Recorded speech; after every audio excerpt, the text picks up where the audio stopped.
Nos estamos acostumbrando a decir nuevo récord de contagios, nuevo récord de víctimas fatales por el coronavirus. Esto viene sucediendo. Nos sorprendíamos cuando superamos la barrera de los 10.000 contagiados por día.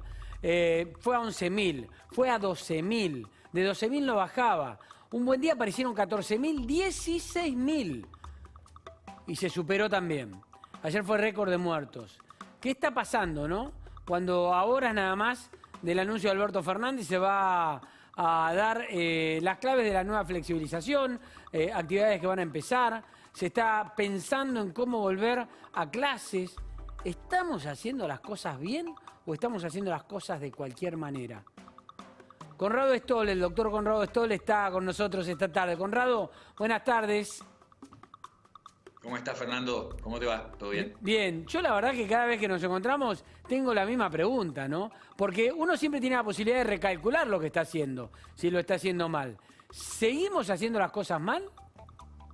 Pero vos lo dijiste recién, nos acostumbramos a los números. Ese es un grave problema.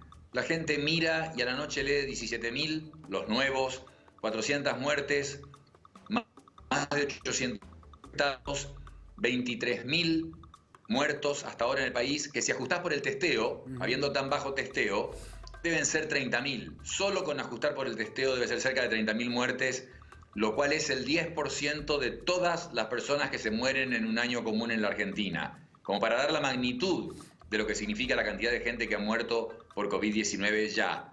Y no ha pasado un año.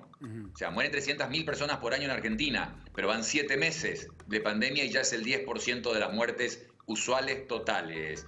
Pero el punto, sí, Fernando, es ¿y qué se está haciendo? ¿Qué se hace por controlar la pandemia? Contestame vos, porque lo hemos hablado, como decís vos bien, muchas veces. Yo creo que, por lo pronto, estoy convencido por todo lo que hablo con especialistas como vos, que el tema del testeo es clave. No se sabe dónde están los enfermos. No es clave, Fernando. Tiene que quedarle claro a la gente. ¿Por qué tiene que quedarle claro? ¿Para que se quejen? No. Porque mientras uno mejor conoce el problema que tiene, mejor lo maneja. Y lo aguanta mejor desde su casa y lo tolera más. Tiene que quedar tan claro como que hay un paciente enfermo, tenés la medicación, vos sabés cuál es la medicación y no se la dan. Es eso. O sea, el paciente perdóname un minuto, Conrado, perdóname, que apareció una imagen ahí. Perdón, pero la información es así, Conrado. Apareció una imagen de Guzmán. Sí, lo vi al presidente. Estaba Guzmán saliendo. A Guzmán. A ver, Carla, perdóname, ¿qué está pasando? ¿Qué movimientos hay? Bueno, acaba de llegar el presidente, Alberto Fernández, lo saludamos desde acá, nos saludó, entró con el auto después de llegar en helicóptero de allí del acto que estaba en Ezeiza, y detrás de él llegó Guzmán también, que se fue caminando hacia el Ministerio de Economía, que todos sabemos está acá a una cuadra nada más, así que evidentemente hubo algún tipo de reunión o de diálogo entre los dos, entre el presidente y el ministro de Economía. Todavía no han llegado los demás funcionarios, ni vemos tampoco mucho movimiento con respecto a todo este sistema de móviles y de técnicos que hay cada vez que va a haber algún tipo de anuncios de cuarentena. Fernando, todavía eso, aparentemente para eso es muy temprano. Sí, igual voy a decir algo, ¿no? Estamos acá con Bernardo Vázquez trabajando, todo el equipo de producción. Estamos recibiendo información de toda índole. Por supuesto uno tiene que ser prudente ante las versiones, ante los rumores, pero la verdad es que está circulando todo tipo de información. Digo esto porque lo que se está esperando ahora es un anuncio que tiene que ver con la cuarentena. ¿Qué hace Guzmán en la Casa Rosada? Guzmán no suele estar en estos anuncios. ¿Qué hace Guzmán reunido con el presidente que estaba llegando y se cruzó para reunirse seguramente con él? ¿O con el jefe de gabinete? ¿Qué hace Guzmán en la Casa Rosada momentos antes de un anuncio de cuarentena? Hay rumores de todo tipo en materia económica. El dólar voló. ¿El dólar llegó a cuánto, Bernardo? 165 está el dólar blue y 100% respecto a lo que es el oficial, que está en 82. La brecha. Exactamente. Una brecha ya histórica, ¿no? Bueno, esto está pasando. Esta es la imagen de la Casa Rosada. Obviamente, a medida que vayamos confirmando información, la vamos a ir compartiendo, pero por una cuestión de prudencia está todo en calidad de rumores, no se puede decir, pero estamos atentos. Sorprendió la llegada de Guzmán, esto sí quiero decirlo. Sorprendió, me van a decir, bueno, pero trabaja con el presidente. Sí, pero el presidente está a un par de horas de anunciar cómo sigue la cuarentena. Se supone que está afilando el lápiz para ese anuncio, no para otras cosas, o sí. O puede aparecer otra cosa también. Bueno, Carla, nos llamás cualquier cosa. Esta es la llegada de Alberto hace instantes, nada más. En este auto llegaba el presidente, seguramente había bajado con el helicóptero. Ahí está, el presidente se va a dar vuelta y va a saludar. Ahí saludó y ingresó. Y después de esto llegaba Guzmán atrás. Lo veíamos cruzarse desde el Palacio de Hacienda, ¿no? Sí. Además, iba Fernando, saliendo, iba saliendo. Ok.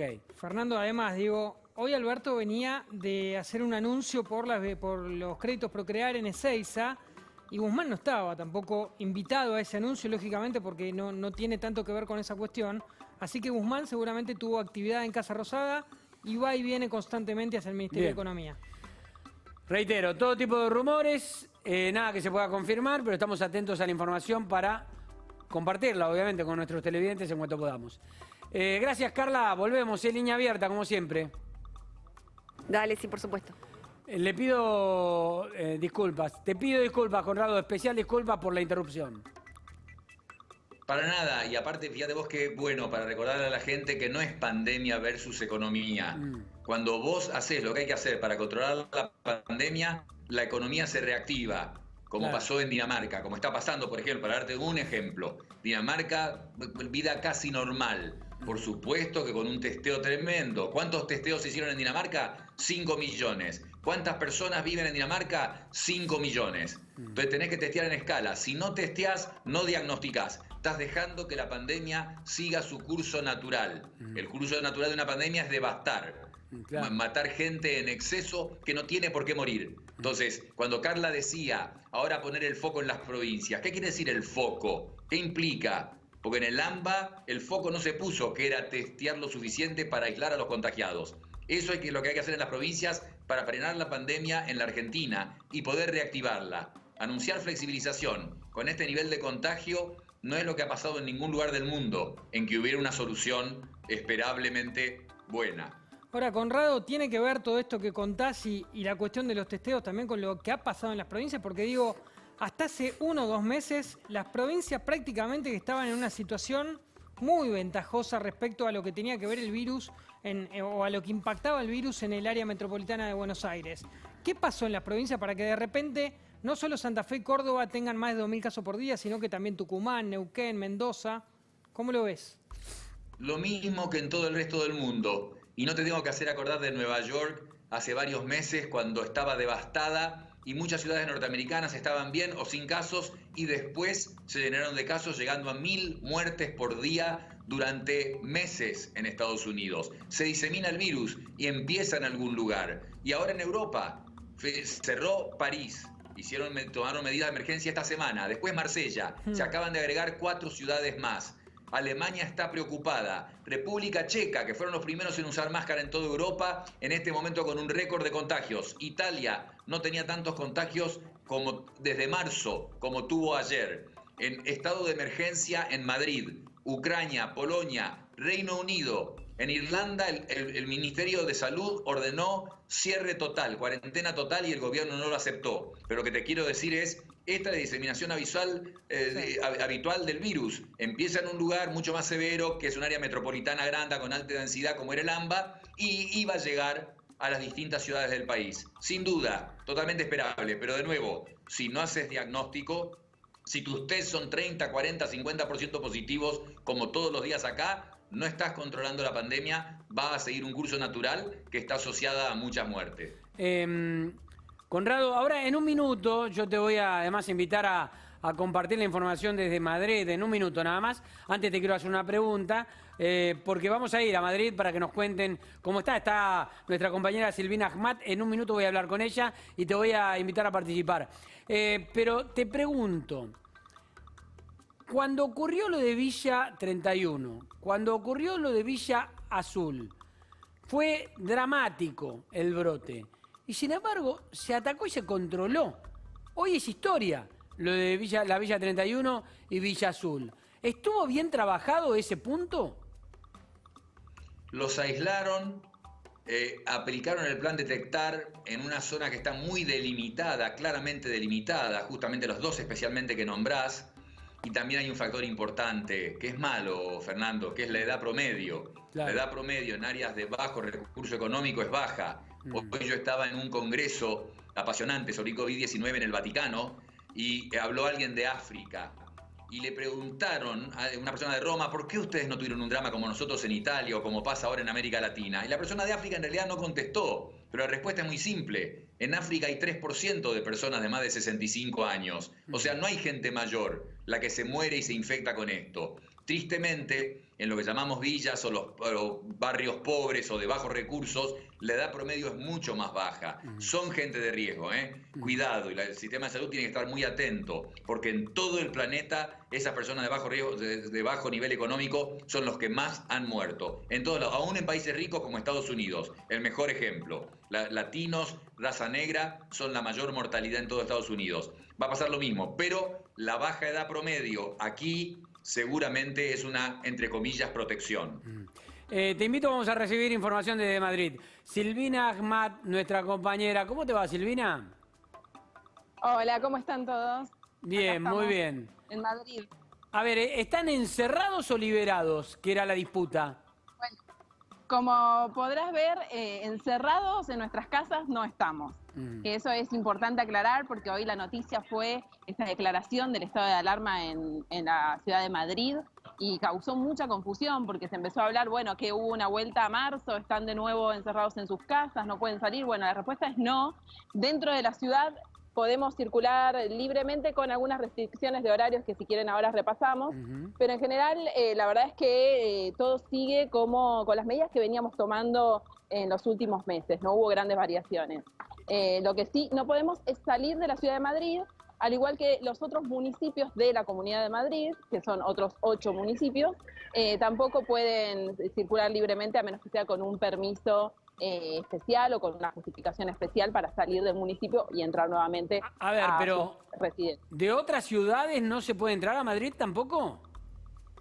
No se puede, o sea, claro, no se puede entrar a la ciudad. No puedes entrar a la ciudad proviniendo de otras ciudades que, digamos, sin tener una justificación, si no es porque tenés que trabajar, si no es porque tenés que atender a algún paciente que sea dependiente, alguna persona que sea dependiente, o si tenés que hacer algún trámite especial, impostergable, como puede ser un trámite especial. Te pongo un caso muy concreto, ¿no? Obviamente Barajas es un aeropuerto internacional que es puerto de salida de muchos lugares, no solo de Madrid, con lo cual hay ciudades que, o gente que está en Barcelona, que puede estar en Sevilla, que para irse a otros países necesita pasar necesariamente por Madrid. ¿Esos pueden ir o no? Exacto, porque a través de las carreteras, o sea, si vos, en las carreteras que dirigen a Barajas, no pasa nada, vos podés circular por las carreteras yendo en dirección a Barajas. Pero si tenemos un vuelo local... no es que no podés salir salir a una provincia, a otra provincia, no. Si pero yo digo al revés. Poné el caso de alguien que está en Sevilla y quiere volar a Madrid para desde Madrid volar a otro país. Bueno, en Barajas sí. Si sale a otro país, sí. Si quiere entrar a la ciudad es lo que no puede. En Barajas sí puede estar. En el aeropuerto puede estar. Claro. No puede salir del aeropuerto para venir a la ciudad. Supuestamente puede salir, porque además vos pensás que la Comunidad de Madrid tiene muchos municipios y solamente son 9 los que están confinados. Entonces vos podés llegar al aeropuerto de Barajas y dirigirte a uno de los, por ejemplo, a Alcalá de Henares, que hoy fue uno de los municipios que se le levantó el confinamiento, entonces puede ir a Alcalá de Henares, pero no puede quedarse en la ciudad de Madrid, que es uno de los municipios confinados. Esto es en la teoría. Es cierto que la información que yo tengo es que mucha gente ha estado llegando a la ciudad de Madrid sin mayores consecuencias, sin mayores controles todavía no están establecidos. Sí. Madrid tiene más de 6 millones de habitantes, ¿verdad? Sí. Bien. Conrado, ¿cómo se hace para controlar y contener una ciudad como Madrid con 6 millones de habitantes? Silvina dio la explicación perfecta de por qué no hace falta cuarentena. Digo, ¿cuándo hay que usar cuarentena? La cuarentena, que hace caer el PBI dramáticamente, solo es necesaria cuando un lugar no tiene las demás herramientas para contener una pandemia. Nueva Zelanda en marzo no tenía testeo. Entonces, la primera ministro Arden dijo 7 semanas totalmente cerrado y cortaron la circulación del virus. Ahora, cuando vos como en España, que ya han hecho 270.000 test por millón, nosotros 45.000, con la misma población, ellos 270.000 por millón. Cuando ellos testean de la forma que testean y la gente mantiene la distancia, está educada, responde, acata lo que le indican, no tienen que estar encerrados. Aún en una situación de emergencia pueden salir con la distancia, con máscara en ciertos lugares, porque por ahí como los nórdicos ellos la usan para el transporte, para entrar a un negocio y quizás en la calle no es necesaria. Pero manteniendo esas medidas, cuando hay testeo no tenés que encerrar a la gente y el PBI no cae o cae mucho menos. Claro. Silvina, ¿el contagio diario está creciendo mucho? Está creciendo, estamos hablando de 12.000 contagios en las últimas 24 horas, 12.700 aproximadamente. ¿Solo en Madrid? De los cuales, no, esto es en toda España. Ah, ok. En toda España. En Madrid estamos hablando de cerca de 3.000.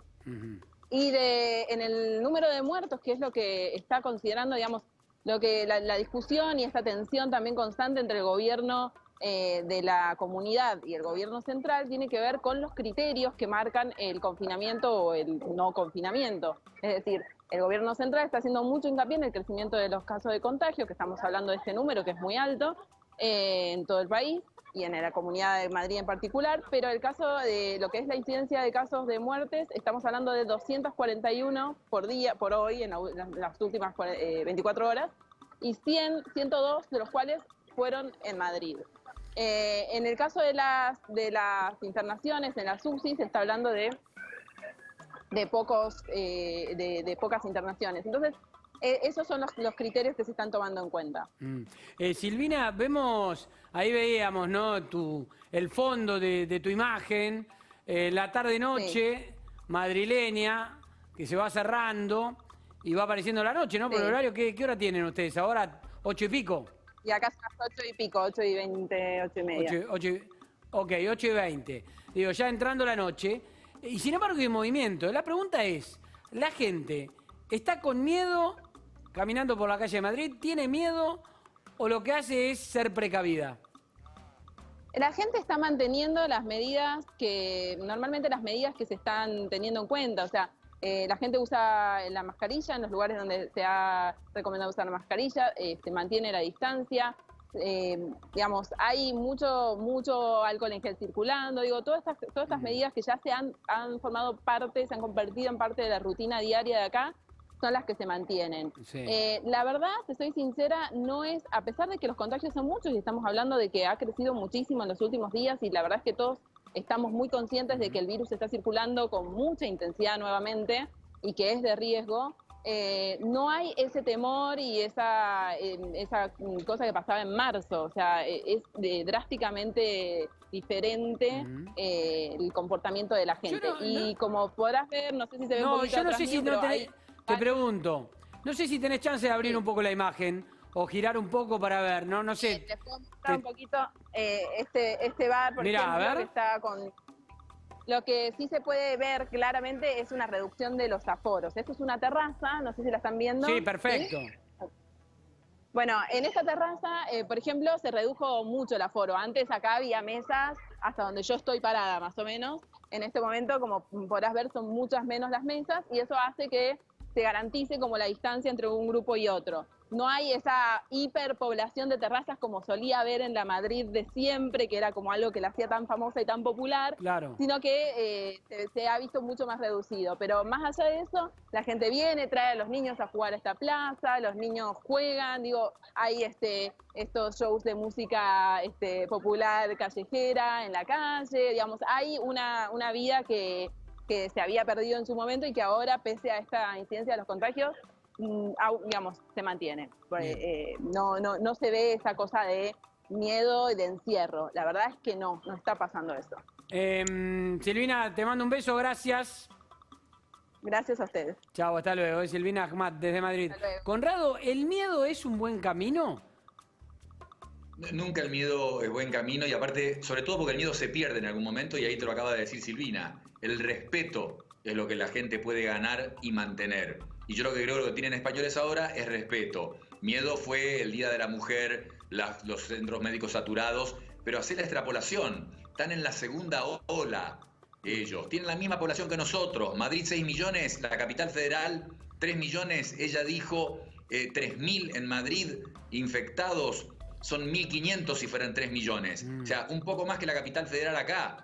12.000 por día en todo el país. Acá tenemos 17.000, como vos decías al principio. 200 muertes por día. En la Argentina normalmente mueren 900 personas por día, fuera de pandemia. En otro año, 400 por día es un porcentaje enorme. De nuevo, ellos lo que tienen es que están diagnosticando a la gente y aíslan a los infectados y a los contactos. Claro. No lo hacen perfectamente. Nadie pudo más que los orientales, pero lo logran. Segunda ola. Nosotros no hemos salido de la primera. Ellos cerraron la primera con el problema que tuvieron y las muertes que tuvieron, pero la cerraron. Y en segunda ola están con este problema. Entonces yo pienso para hacia adelante. No hemos logrado cerrar la primera. Tenemos que hacer algo con el diagnóstico. Y si no podemos solos, tenemos que pedir ayuda. Conrado, cuando hablamos de la ola y de esta cuestión de que en Argentina hay una cuarentena que es, o por lo menos se perfila como eterna y en el tiempo sin un corte, ¿cómo se hace para cortarla? Digo, más allá del tema de los testeos. ¿Podemos pensar en el verano quizás, en los meses de verano, de que por lo menos tengamos otro tipo de cuarentena o mucho más flexibilizaciones? Y yo te puedo decir que Chile llegó al pico el 14 de junio y desde el 14 de junio están disminuyendo y no lo terminaron de cerrar todavía. O sea que la ladera que baja la montaña, nosotros seguimos subiendo, pero la ladera que baja es lenta y dura. El buen ejemplo es Uruguay, que testeando como debían y yendo a los focos de contagio, del cual se contagia la mayoría, sabemos que el 10-20% contagia al 80%. Ellos fueron al geriátrico, al psiquiátrico, al casamiento, a la ciudad de Rivera y cortaron la pandemia en Uruguay rápidamente, con 49 muertes. Entonces, no te puedo hablar de verano, porque seguimos discutiendo. Fíjate vos que me estás diciendo, el señor tiene neumonía, tiene mucha fiebre, está peor, lo estamos por intubar, pero no le dimos el antibiótico todavía. Yo te estoy queriendo contestar que no podemos discutir más esto. Mientras no le des el antibiótico, no esperes que se mejore. El antibiótico en este caso es testear para encontrar a los infectados. Cuando el 50% de los test que haces en un día te dan positivos, quiere decir que la mayor parte de los infectados quedaron ahí en la ciudad dando vueltas, contagiando a otras personas. Entonces no hablemos, se va a cerrar sola. Claro. Pero ¿con qué consecuencias? Y es la historia, la evolución natural de una pandemia. Se cerrará sola en algún momento, se cierra sola. No va a ser eterna. Pero ¿por qué permitir esas consecuencias? Claro. Si uno podría controlarla con el testeo. Conrado, como siempre, un abrazo y gracias. Gracias a ustedes. Chao, Muchas Conrado gracias. Stoll, en La Nación Más.